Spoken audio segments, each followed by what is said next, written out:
इस वीडियो में बताई गई सारी जानकारी पब्लिक प्लेटफॉर्म पर उपलब्ध है। इसमें ऐसी कोई जानकारी नहीं दी गई है जिससे हमारे सुरक्षा बलों की गोपनीयता भंग होती है। डिफेंस डिटेक्टिव सेना का सम्मान करता है और उन्हीं जानकारियों के आधार पर काम करता है जो सार्वजनिक रूप से मौजूद। कनाडा ने यह साबित कर दिया है कि लातों के जो भूत होते हैं ना, वो बातों से नहीं मानते। ये कहावत बिल्कुल परफेक्ट बनाई गई है। भारत की फटकार और लताड़ ने कनाडा की सारी अकड़ जो है वो ढीली कर दी है। नमस्कार दोस्तों, डिफेंस डिटेक्टिव के एक और नए एपिसोड में आप सभी का स्वागत है। कहते हैं ये कोई कनाडा के पीएम जस्टिन ट्रूडो से पूछिए कि थूक कर चाटना किसे कहते हैं, क्योंकि सबसे ताजा तरीन उदाहरण थूक कर चाटने का उन्होंने दिया है। पहले आरोप लगाकर न केवल भारत को बदनाम उन्होंने किया, बल्कि दोनों देशों के बीच के रिश्तों को बुरी तरह से खराब कर डाला है। लेकिन जब भारत ने चूड़ी टाइट की है तो ट्रूडो को समझ में आ गया और ट्रूडो की सरकार को, यानी कि ट्रूडो को थूक कर चाटना पड़ा है और पूरी दुनिया ये देख रही है। ट्रूडो ने निज्जर मामले में एक बार फिर पलटी मारी है और यह है ट्रूडो के पलटी मारने का ऑफिशियल लेटर। ट्रूडो सरकार का यह लेटर बता रहा है कि पिछले ही महीने कनाडा ने जो डंके की चोट पर भारत सरकार पर जो आरोप लगाए थे वो बेबुनियाद थे, झूठे थे। तो सबसे पहले मैं आपको बताता हूं कि कनाडा की सरकार का यह लेटर कौन सा है और किसने लिखा है और इस लेटर में लिखा क्या गया है।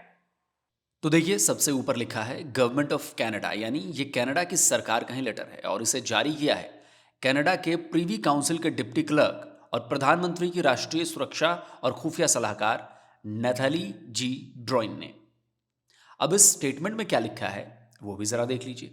14 अक्टूबर को सार्वजनिक सुरक्षा के लिए एक महत्वपूर्ण और निरंतर खतरे के कारण आरसीएमपी और अधिकारियों ने भारत सरकार के एजेंटों द्वारा कनाडा में गंभीर आपराधिक गतिविधि के सार्वजनिक आरोप लगाने का असाधारण कदम उठाया। कनाडा सरकार ने प्रधानमंत्री मोदी, मंत्री जयशंकर या एनएसए डोवाल को कनाडा के भीतर गंभीर आपराधिक गतिविधि से जोड़ने वाले सबूतों के बारे में कुछ नहीं कहा है और न ही उसे इसकी जानकारी है, बल्कि इसके उलट इस बारे में कोई भी अटकलें गलत हैं। यानी कनाडा की सरकार ने अपने ही अधिकारियों और अपनी ही पुलिस के टॉप ऑफिसर्स के लगाए आरोपों से पल्ला झाड़ लिया है। ट्रूडो गवर्नमेंट ने साफ कहा कि भाई ये आरोप हमने नहीं लगाए, ये तो पुलिस और अधिकारियों ने लगाए थे। कनाडा गवर्नमेंट ने तो ये भी कह डाला कि सरकार को सबूतों की कोई जानकारी नहीं है। सबूतों की बात को कनाडा की गवर्नमेंट ने स्पेकुलेटिव और इनएक्यूरेट भी करार दे डाला। लेकिन गजब की बात तो यह है कि जस्टिन ट्रूडो इस यू टर्न में भी झूठ बोल रहे हैं। वो कैसे, बताऊंगा, लेकिन पहले आपको यह बता देता हूं कि कनाडा की पुलिस और कनाडा ने भारत पर कब कब और क्या क्या आरोप लगाए थे, जिससे आपको ये पूरा मामला समझ में आएगा। थोड़ा टाइमलाइन समझना बहुत जरूरी है। वैसे तो कनाडा पिछले साल से ही लगातार भारत पर निज्जर हत्याकांड में शामिल होने के आरोप लगा रहा है और इसकी शुरुआत खुद जस्टिन ट्रूडो ने की थी, जब उन्होंने कनाडा के हाउस ऑफ कॉमन्स में दिए अपने स्टेटमेंट में निज्जर हत्याकांड को लेकर सीधे सीधे भारत का नाम लिया था। तब से भारत और कनाडा के रिश्तों के बीच तल्खी आ गई थी, लेकिन पिछले महीने कनाडा ने बहुत चौंकाने वाला कदम उठाया था। 14 अक्टूबर को कनाडा के रॉयल कैनेडियन माउंटेन पुलिस के कमिश्नर ने एक प्रेस कॉन्फ्रेंस बुलाई और भारत सरकार पर कनाडा में आपराधिक वारदातों में शामिल होने के आरोप जोड़ दिए। Through our national task force and other investigative efforts, the RCMP has obtained evidence that demonstrates four very serious issues. One, violent extremists impacting both countries. Two, links tying agents of the government of India to homicides and violent acts. Three, the use of organized crime to create perception of unsafe environment targeting the South Asian community in Canada. And the fourth, interference in democratic processes. Investigations have revealed that Indian diplomats and consular officials based in Canada leveraged their official position to engage in clandestine activities, such as collecting information for the government of India, either directly or through their agents, and other individuals who acted voluntarily or through coercion. Evidence also shows that a wide variety of entities in Canada and abroad have been used by agents of the government of India to collect information. Canada police के सबसे बड़े अधिकारी के इन आरोपों ने दोनों देशों के संबंधों में भूचाल ला दिया था। दोनों देशों ने अपने अपने यहां से एक दूसरे के डिप्लोमेट्स को बाहर निकाल दिया और तब से दोनों देशों के बीच का तनाव चरम पर पहुंच गया था। अब जो कनाडा के पीएम के सलाहकार ने जो स्टेटमेंट देकर पुलिस के बयान को गलत बताया है, वो यही बयान था। लेकिन अब देखिए कि कनाडा की पुलिस इस बयान के बाद खुद पुलिस के इस बयान के बाद खुद जस्टिन ट्रूडो ने अपने देश की फॉरेन इंटरफेरेंस कमीशन के सामने ऐसा ही बयान दिया था। कनाडा की पुलिस ने 14 अक्टूबर को प्रेस कॉन्फ्रेंस कर भारत और उसके अधिकारियों पर यह सनसनीखेज आरोप लगाए थे। उसके ठीक 2 दिन बाद यानी 16 अक्टूबर को प्राइम मिनिस्टर ट्रूडो कनाडा की फॉरेन इंटरफेयर्स कमीशन के सामने पेश हुए थे। यहां भी उन्होंने आरसीएमपी के आरोपों को दोहराया था और भारत के डिप्लोमेट्स को बाहर करने के अपनी सरकार के फैसले का समर्थन किया था। The decision by the RCMP to go forward with that announcement was entirely anchored in public safety and a goal of disrupting the chain of activities that was resulting in drive-by shootings, home invasions, and violent extortion and even murder in and across Canada, particularly in the South Asian community. Largely Sikh, but not exclusively the Sikh community. The goal of disrupting the chain that was diplomats collecting information on Canadians who are opponents or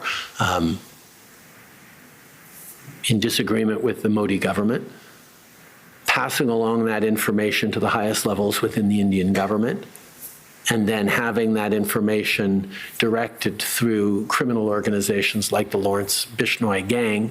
तो अब सवाल ये उठता है कि जब अपने देश के कमीशन के सामने खुद ट्रूडो ये दावा कर रहे थे कि भारत सरकार और उसके एजेंट्स कनाडा में हत्या जैसी वारदातों में शामिल हैं, तो अब कैसे वो इससे पलट रहे हैं? देखिए, असल में बात यह है कि कनाडा ने न केवल भारत पर आरोप लगाए बल्कि वो लगातार अपनी हदें पार करता चला गया। कोई सीमा नहीं देखी उसने। पिछले साल जब उसने आरोप लगाने थे, मतलब जो आरोप लगाए थे उसने, तब उसने भारत के खुफिया एजेंट्स की मिलीभगत की बात कही थी। फिर भारत सरकार के अधिकारियों और कनाडा में भारत के डिप्लोमेट्स पर आरोप लगाए। पिछले महीने कनाडा ने इसमें भारत के गृह मंत्री अमित शाह का भी नाम जोड़ दिया था।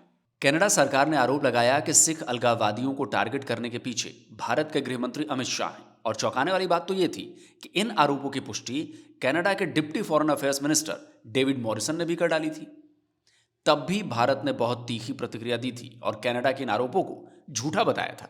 दोस्तों, अब तक तो कनाडा निज्जर हत्याकांड में भारत के खुफिया agency raw, NSA Ajit Doval और गृह मंत्री अमित शाह पर आरोप लगा रहा था, लेकिन अभी जो कनाडा ने स्टेटमेंट जारी किया है उसमें पीएम मोदी का नाम भी शामिल है।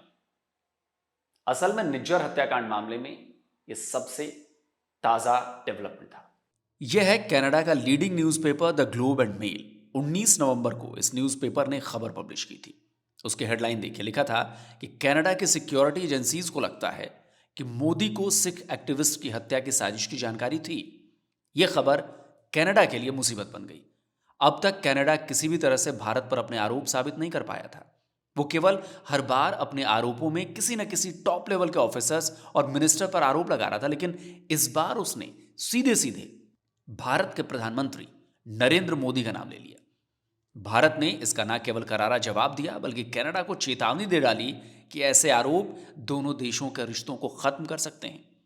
भारत की इसी चेतावनी ने ट्रूडो गवर्नमेंट के होश ठिकाने ला दी और आनन फानन में स्टेटमेंट जारी करके यह साफ कर दिया गया कि भारत सरकार भारत के प्रधानमंत्री, गृह मंत्री, विदेश मंत्री, एनएसए डोभाल समेत सभी अधिकारियों पर लगाए गए आरोपों को साबित करने के लिए कनाडा के पास कोई सबूत नहीं है। देखिए दोस्तों, भारत ने तो शुरुआत में इन आरोपों को बेबुनियाद बताया था, लेकिन जस्टिन ट्रूडो अपनी कुर्सी बचाने के चक्कर में खालिस्तानियों के हाथों की कठपुतली बने हुए थे। भारत ने पूरे मामले को बहुत ही डिप्लोमेटिकली हैंडल किया और कनाडा को ग्लोबल प्लेटफॉर्म पर झूठा साबित कर दिया, यानी पूरी दुनिया के सामने कनाडा झूठा साबित हो चुका है। भारत ने बार बार कनाडा से उसके आरोपों को साबित करने के लिए सबूत मांगे, जो कनाडा कभी नहीं दे पाया। तो हवा हवाई बातें नहीं होती, हवा हवाई चीज नहीं होती। जबकि भारत ने साबित कर दिया कि कनाडा खालिस्तानियों को खुलेआम सपोर्ट कर रहा है, जो भारत को तोड़ने की साजिश रच रहे हैं। कनाडा के मंदिरों में खालिस्तानियों के हमलों का मुद्दा भी भारत ने बहुत मजबूती से उठाया और कनाडा इसमें बुरी तरह घिर गया। अब आप सोचिए कि कोई देश सीधे सीधे दूसरे देश के प्रधानमंत्री पर हत्या के मामले में शामिल होने का आरोप लगा दे और कोई सबूत न दे पाए तो क्या होगा, इसे क्या कहेंगे? होगा वही जो ट्रूडो को हुआ, जो ट्रूडो के साथ हुआ। ट्रूडो को अपना ही थूका हुआ चाटना पड़ा है, वो भी पूरी दुनिया के सामने। अपने ही लगाए आरोप वापस लेने पड़े, अपनी ही जांच एजेंसी, अपनी ही पुलिस, यहां तक कि खुद को भी झूठा बताना पड़ा है। इसलिए मैं कह रहा था कि ट्रूडो एक पपेट है और इस पपेट की कमान जो है वो अमेरिका के पास। और ट्रूडो को अब एहसास हो रहा होगा कि अमेरिका के कहने पर उसने ये काम कर तो दिया, लेकिन आज दुनिया भर में उसकी इज्जत 2 फूटी कौड़ी के बराबर भी नहीं रहेगी। थूक कर चाटना पड़ा, पूरे दुनिया में कनाडा का नाम बदनाम हुआ, कनाडा की जगहसाई हुई है। क्योंकि अगर कनाडा की सरकार थूक कर चाटती है, इसका मतलब कनाडा ने थूक कर चाटा है। तो बधाई हो ट्रूडो, आप दुनिया के सबसे बड़े मस्खरे साबित हुए और पाकिस्तान से भी आप आगे निकल गए। चलो पाकिस्तान को तो हम समझते हैं कि यार थोड़ी कम अकल लोग हैं, कम अकली की बातें करते हैं, उनको इतनी समझ नहीं है। आप तो एक बड़े डेवलप्ड नेशन के पीएम हैं। जब आपको भी थूक कर चटवाने पर हमने मजबूर कर दिया, तो एक दिन अमेरिका को भी करवाएंगे, चिंता मत कीजिए। जल्दी मिलता हूं एक और नए वीडियो के साथ, लेकिन जाने से पहले इस वीडियो को लाइक करिए, शेयर करिए और सबसे इंपॉर्टेंट बात, डिफेंस डिटेक्टिव को सब्सक्राइब करिए और साथ में बेल आइकन जरूर दबाइए, नहीं तो हमारे द्वारा अपलोड किए गए वीडियो की एक भी नोटिफिकेशन आप तक नहीं पहुंच पाएगी। जल्दी मिलता हूं एक और नए वीडियो के साथ। नमस्कार, जय हिंद। तो अगर आप चाहते हैं मुझसे बात करना, मुझसे कोई सवाल पूछना, तो फैन कॉल पर आप मुझसे कनेक्ट हो सकते हैं। फैन कॉल में ये सुविधा है कि आप अपने हिसाब से वहां पर जाकर टाइम स्लॉट बुक कर सकते हैं कि आपको फलाने दिन मुझसे बात करनी है, फलाने टाइम पे मुझसे बात करनी है। लेकिन ये भी बता दूं कि ये पेड सर्विस है,